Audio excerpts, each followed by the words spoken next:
What's good, everyone? Welcome back. This is Raul. What I always do on the channel is MPC tutorials, beat making videos, and samples. I share those over on Patreon. What I want to do today is just do a video on a list of things which I put together that I do that I feel like make my drums better. Of course, I like to approach this humbly and always say I don't got it all figured out. I just think these things do help out my drums. And if you guys got tips as well, please drop them in the comments. Let's make this a place like a great resource for people to learn things and grow from. Because I'm not just here to teach as well. I'm here to learn, and I'm always open to that. So the first thing on my list is to add some dynamics and some variation to your hi-hats using the cycle and layers feature within Program Edit on your pads, and also throwing an open and closed hi-hat simulation in there. So let's take a look at that. All right, so I got this little hi-hat pattern. It's got a crash and a snare with it. But you notice the hi-hat sounds a bit mechanical. So what I mean by add some variation to, some variation or dynamics, I mean, is to add some subtleties and differences of velocity presses to the notes. You could start by programming your notes using 16 levels, velocity, and then you'll have like the subtlety. Let's turn full level on. Subtlety, velocity differences. Or you could, once you already have it programmed, you could go into your grid edit, select velocity, and adjust them manually using your tool here. But I don't do this either one of these ways. I like to add some dynamics in the velocity as well as the pitch. So what I do is I go to Program Edit, LFO modulation, and then on the layers, I've set it to cycle. And now when I go to samples, I select the second layer and I just go and add the same exact sample. Now if you add, a variation of the similar sample, you could do that as well. But I use the same one. So I'll put that hat there. And then for the second layer, I'll turn the volume down significantly. So my first layer is at 127. Second one, I don't know, let's go down to 56 for now. And then I also do the fine tune adjustment. And I'll go around like 25. So this way, it's pre-programmed. So when I program the notes, it's already got some variation and subtlety of velocity differences in it. So this sounds a little bit better now.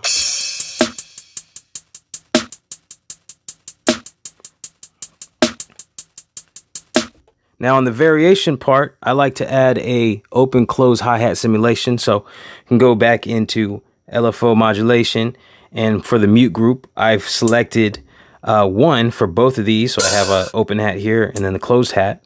So they're both set to 1, so you get this effect. Okay. Now, something I've been doing a lot lately is putting that open close hi-hat simulation on the 4. So it'll be like 1, 2, 3, and 4. So it's hitting with the snare. Now, this is just one way, one pattern you can do, but this is what I like doing for now. But yeah, this adds a little more interest as well.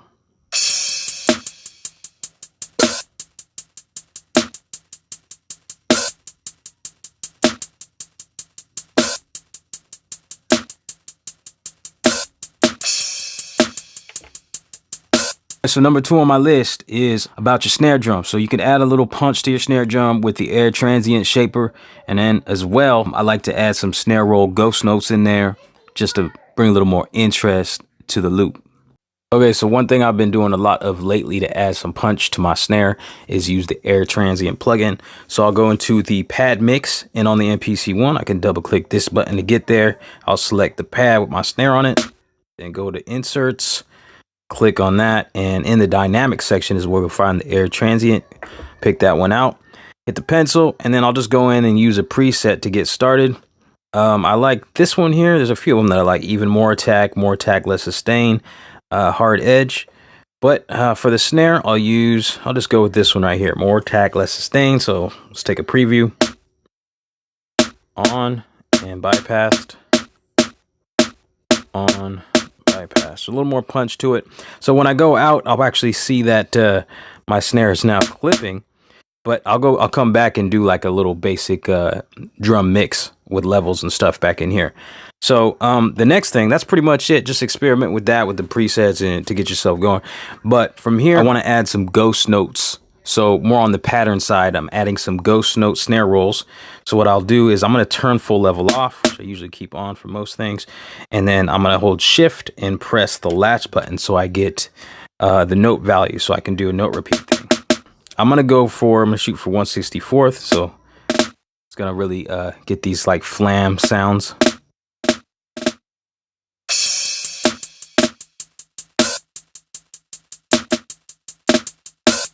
Okay, so I'll just record something real quick on the fly.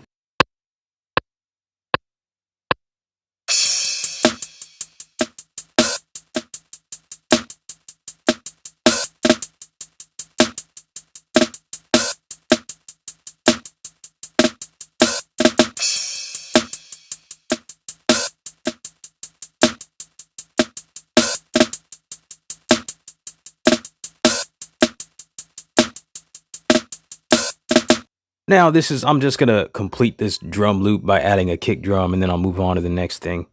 And just as a side note, I like to rely on my own timing when I do my kick drums usually, so I'll turn the timing correct off and I'm ready to go.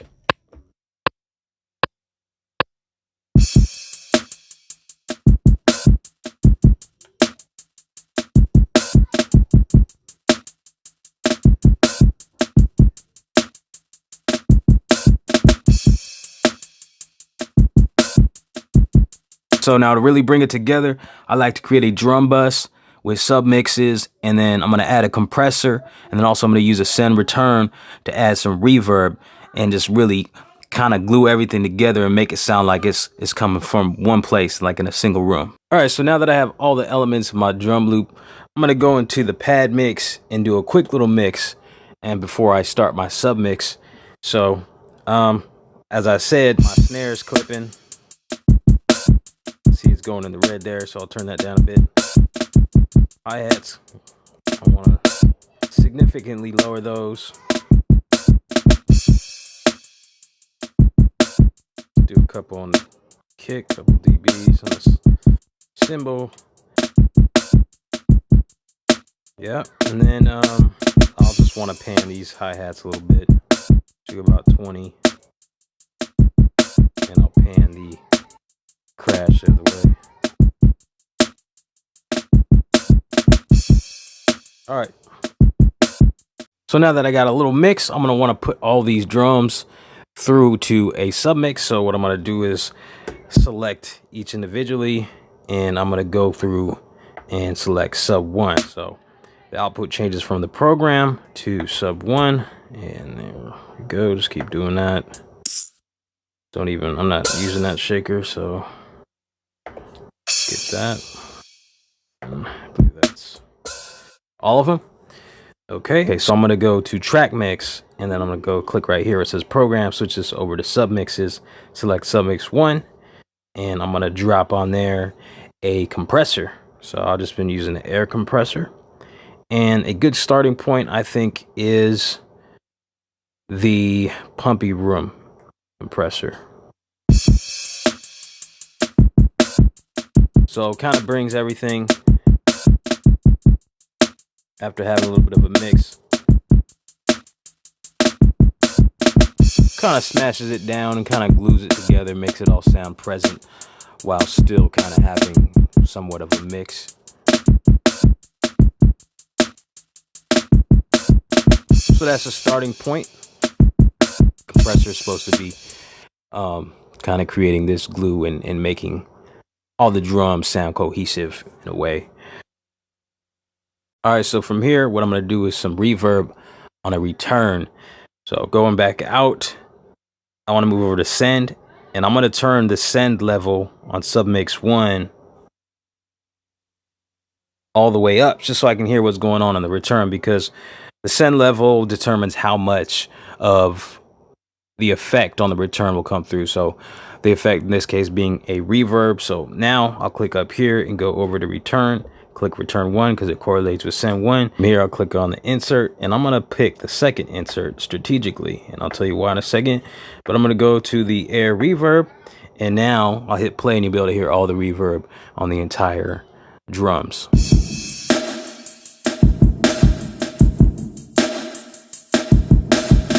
Okay, so we hear the reverb on the entire spectrum of frequencies on all the drums, but ideally, like with hip hop, and in most cases, I've heard it said that you don't really want to put any reverb on the low end because it'll end up giving you a muddy mix. So we put the air reverb on the second insert because on the top one, we want to put a filter and just filter out some of the lows before, so it'll just have all the other frequencies to a point going into the reverb and then sending it back, returning back. So what we want to do is go to EQs, filter. I like the air kill EQ because it gives me a little bit more flexibility, but it's not too many overwhelming settings here. So if I hit play, and then I can mute out the low frequencies by just killing it here. And then also I can adjust how much, or what frequency I want it to start cutting out at.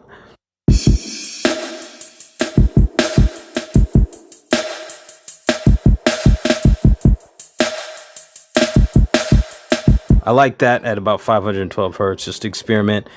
So I'm actually going to go back out to air reverb, and I can just mess around with some different presets just to get a starting point.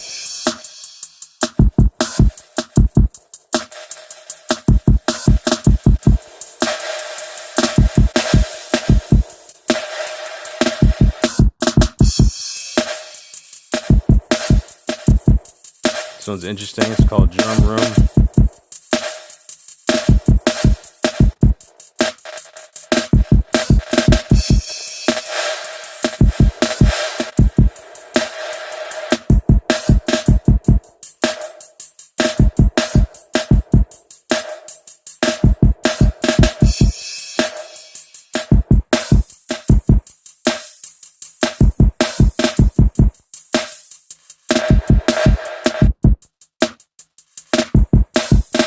Just sifting through, see if there's something I like there.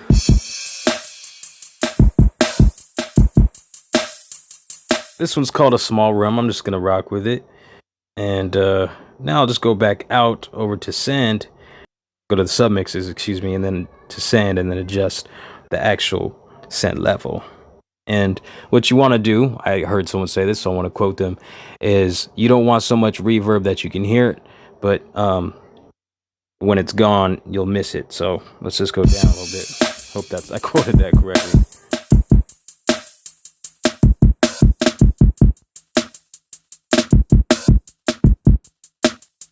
So it's very subtle now. We'll go all the way off. Bring it in. It's got a nice little sizzle to it. So I'll just let it sit right there, I think.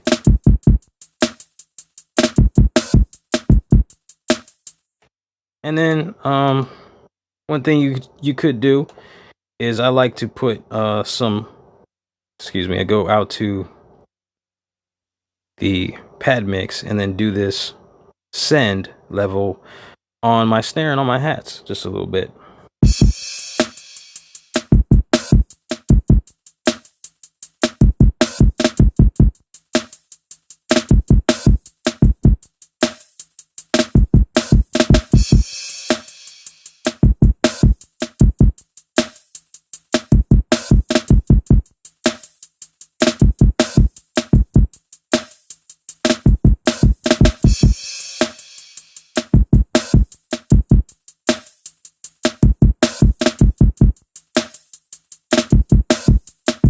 There it is. Those are my tips for now. I think I'll probably have another video in the future as I continue to learn things. And like I said, if you got some tips, drop it in the comments. Let's make this a valuable resource for everyone in a place where people can learn. All right. So take care. Until next time, like I always say, stay humble, lift noise. God bless. Peace.